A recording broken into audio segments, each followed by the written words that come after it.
Massive NHL prospect Roger McQueen had long been in the talks as the potential #1 overall selection in this year's NHL draft. However, a back injury has turned him into a high-risk, high-reward selection. So today we're going to take a look at Roger McQueen, his injury, and where we think he'll go in this upcoming NHL draft. Hey everybody, welcome into Clearing the Benches, your one-stop shop for hockey content. If you go ahead and hit your subscribe button right now, you'll be sure to be in on all of our future videos. Well, Roger McQueen is a monster of a kid. He's 18 years old. He played for Brandon in the Western Hockey League this year. 6'5", 200 pounds.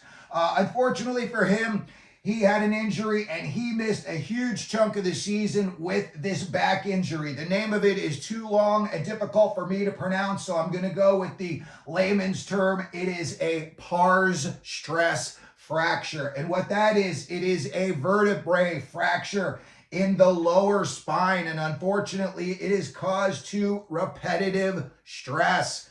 The pars is also the weakest point of the vertebrae. So when you go in there to fix this, you gotta get it right.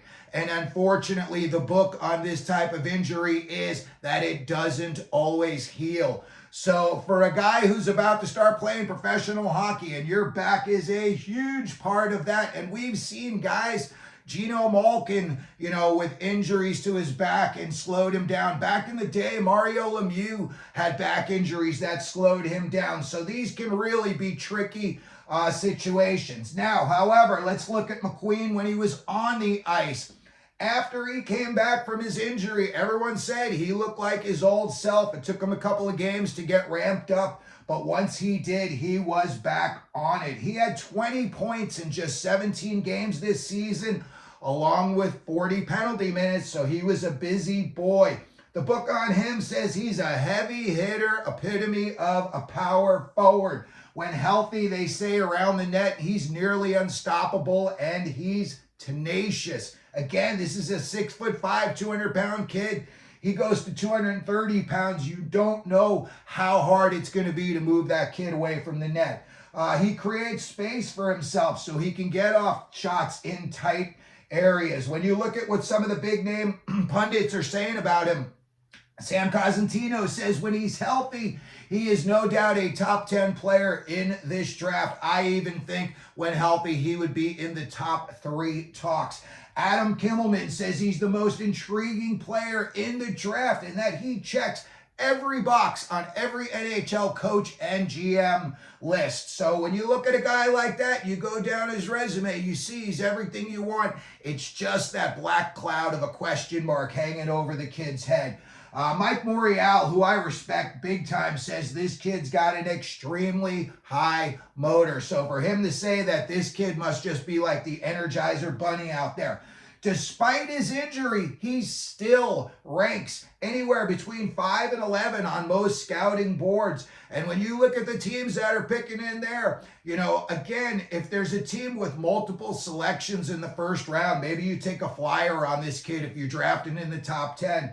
Otherwise, he may drop down, 15, possibly 20. I doubt it, but, you never know. With an injury, kid could drop out of the first round entirely. I highly doubt that'll happen to him, but it could be a possibility. They say he uses his line mates well. He sees the ice well. He sees where guys are headed, and he's able to get them the puck there so that they don't have to slow down or speed up or do anything. The puck is just on their tape. He is also, like we said, silky smooth and around the net. The kid is nearly unstoppable. He's great, like they said, tight space, kind of Tage Thompson-esque.